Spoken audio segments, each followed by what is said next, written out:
Best varicose veins చికిత్సనే పొందండి. నొప్పి లేని చికిత్స కోసం సంప్రదించండి ఎవిస్ హాస్పిటల్. నమస్కారం. మాఘపురాణం 17వ రోజు పారాయణలోకి వచ్చాం.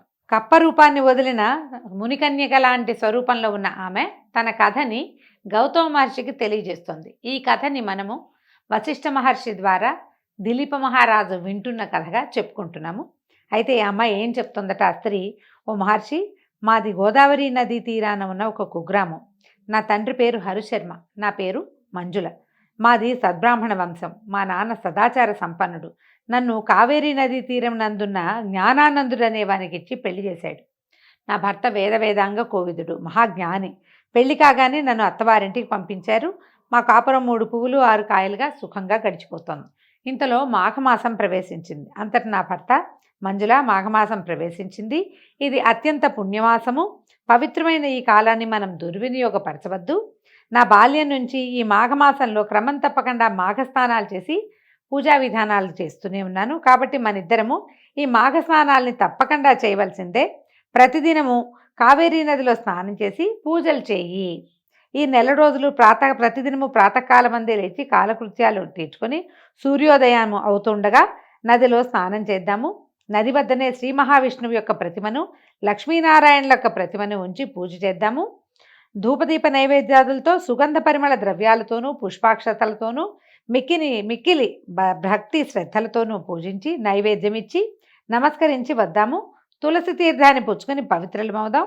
ఇంటికి వచ్చిన పిదప మాఘ పురాణాన్ని, శ్రీమన్నారాయణుని భజనలను చేద్దాం. మాఘ పురాణం చదువుకుందాము, తర్వాత భజనలు చేసుకుందాము. దీనివల్ల మన ఇద్దరికీ పుణ్యఫలం దక్కుటేగాక నీ 5వ తరం కూడా వర్ధిల్లగలదు అని చెప్పాడు. ఇంత వివరంగా భర్త ఏం చేయాలి, మాఘమాసం వచ్చింది, ఇందులో ఏం చేయాలి, మొదట స్నానం చేద్దాం, తర్వాత నదీ తీరంలోనే పూజ చేసుకుందాం, తర్వాత ఇంటికి వచ్చాక భజన, తర్వాత ఈ మాఘపురాణ శ్రవణం పఠనము చేద్దాం మనం. కానీ ఈ భర్త చెప్పిందంతా విన్న నాకు విసుగు పుట్టింది. అమ్మాయి చెప్తోందనమాట, నా భర్తను చులకనగా చేస్తూ, ఏమిటి నేను తమతో పాటు ఈ చలిలో స్నానం చేయాలా, బాగానే ఉంది, ఏలేశ్వరం వెళ్ళినా శనేశ్వరం తప్పలేదన్నట్టు భర్త దగ్గర నా సుఖపడదామని వస్తే ఇక్కడ కూడా నాకు ఈ పూజా పునస్కారాలేనా, నేను రాలేను.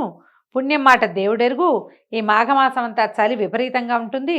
చన్నీటి స్నానం చేస్తే గుటుకుమంటం ఖాయం, కాబట్టి నేను రాలేను.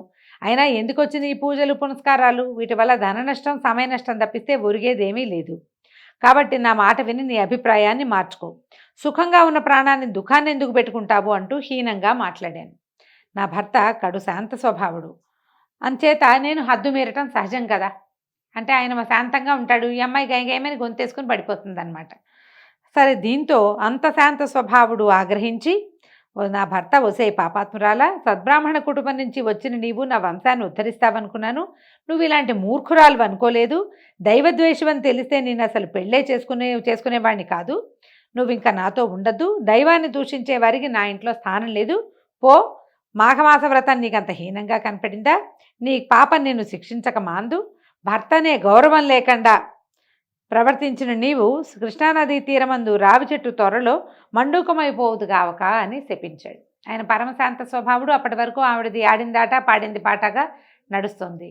ఏదైనా పూజా పునస్కారము అనగానే ఈ మొత్తానికి ఎందుకు చేయాలి, నేను చేయను, నువ్వు కూడా చేయొద్దు అనేసరికల్లా అంత శాంత స్వభావుడు తిరగబడిపోయి, నువ్వు పోయి కప్పగా పడుండు, నువ్వు మంచిగా ఉండడానికి నీకు అర్హత లేదని తిట్టేశాడు. తిట్టంగానే నా భర్త శాపం నన్ను భయపెట్టింది. నేను ఎప్పుడూ నా భర్త మొహంలో అంత కోపాన్ని చూడలేదు. గజగజ వణికిపోయాను. నా భర్త పట్ల నేను చేసిన తప్పుని గ్రహించాను. వెంటనే నాకు ఏమైంది, ఆలోచన వచ్చింది, జ్ఞానోదయం అయింది. నాదా, నేను కన్నుమినక గానకుండా ప్రవర్తించాను, మూర్ఖంగా మాట్లాడాను.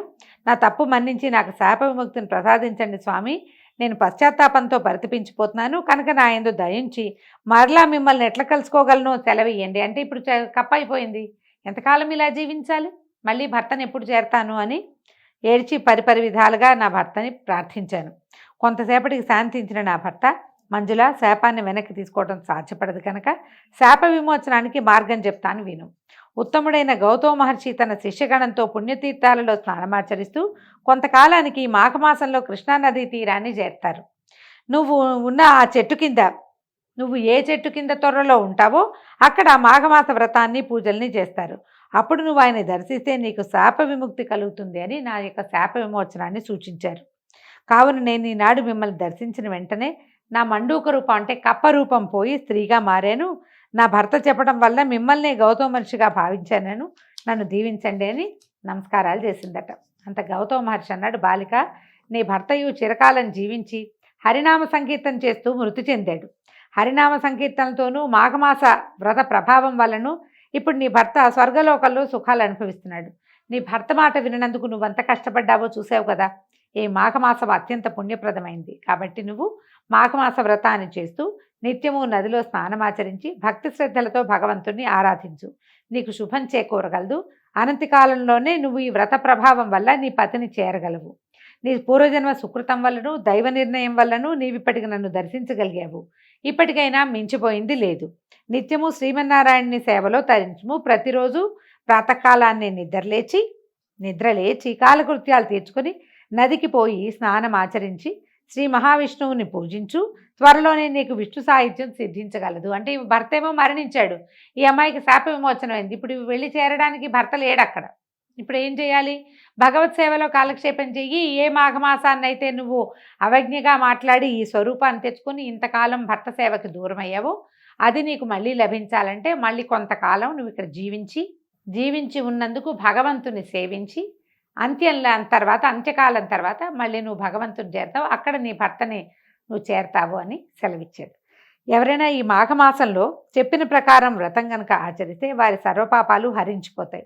శ్రీహరి సంతోషించి మనోవాంఛాఫల సిద్ధిరస్తు అంటూ దీవిస్తాడు. భక్తి శ్రద్ధలతో పూజించి మోక్షప్రాప్తి నొందుము అంటూ హితబోధ చేశాడు గౌతమ మహర్షి. దాంతో ఏం జరిగిందో ఈ అమ్మాయి వచ్చే భాగంలో తెలుసుకుందాము. రేపు ఉదయపు పారాయణలో కలుసుకుందాం. నమస్కారం.